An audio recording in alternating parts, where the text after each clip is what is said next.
2 wins out of 2 for Chelsea in the Conference League. They're winning 4-1 against Panathinaikos out in Athens. It was a tough night, as Ian mentioned, an emotional night this evening, Annie. But on the pitch, Chelsea made it very comfortable. I think they did, yeah. They managed the emotion of the game. They controlled the game. And I think second half we asked for a bit more intensity, a bit more sharpness, more attempts on goal.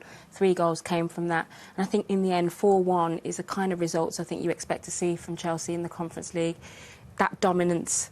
Because really, if you think about it, Chelsea should be looking to win this competition. That's how good and how deep the squad is. And they've put themselves in a really good position in the group. 6 points on the board now, Glenn.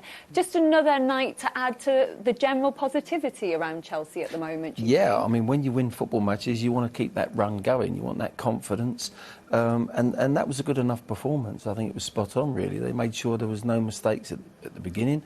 Give your opponents no little chance at all, and then grow into the game. Second half, they went into another few gears. Then it envisaged that they could bring some subs on, some younger players, give them a little bit of a chance as well. So it was a perfect night, really, for Chelsea. A good win, and probably is what, if someone had said before the game, I'd have thought, yeah, probably win 3 or 4.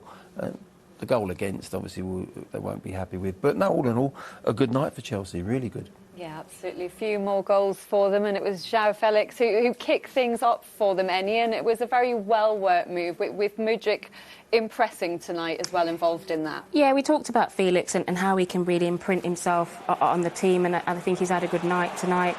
I like this sort of very clever header. He gets in this position in the 9, flicks it onto Mudryk, and I just like this burst here into the space, just gets in front of Nkunku, and a good João Felix style finish, which we've seen before. But he had a good night, Glenn, I think. Yeah, he did actually. He was the pick of the bunch, really. But I like it, the little flick on. But then he doesn't sort of admired his header. He's got in the box and he's finished it off. But and this was the period of time when they just showed their little bit of class, didn't they, Chelsea? You know, a little 1-2 here.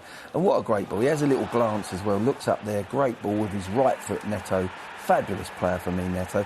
But Mudryk, on the opposite side, what a good winger does. When you're playing, you're linked in with the opposite wingers. I always said to the guys, if he's one's crossing, one's got to be on that back post.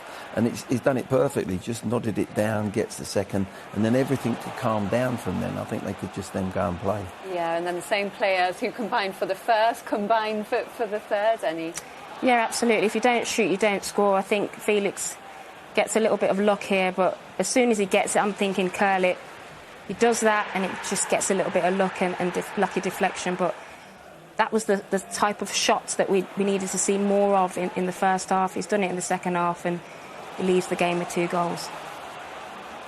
And then Chelsea awarded a penalty, Glenn, for handball. Well, what did you think about this decision against Man City? Lindsay, if that's the World Cup final, I mean, they were 3-0 up at the time. If that's the World Cup final with 3 minutes to go, yes. I mean, I don't know what handball is anymore. Lucy said it on commentary. It's a good, Nkunku finishes it, but I don't know. I really don't know what handball is. I mean, these referees have got to.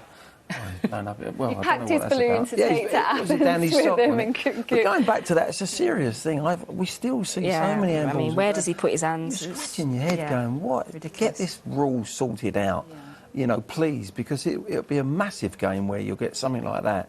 And you know, it hasn't affected the result here, but we've really got to look at that in football, I think. It's not always VAR's fault.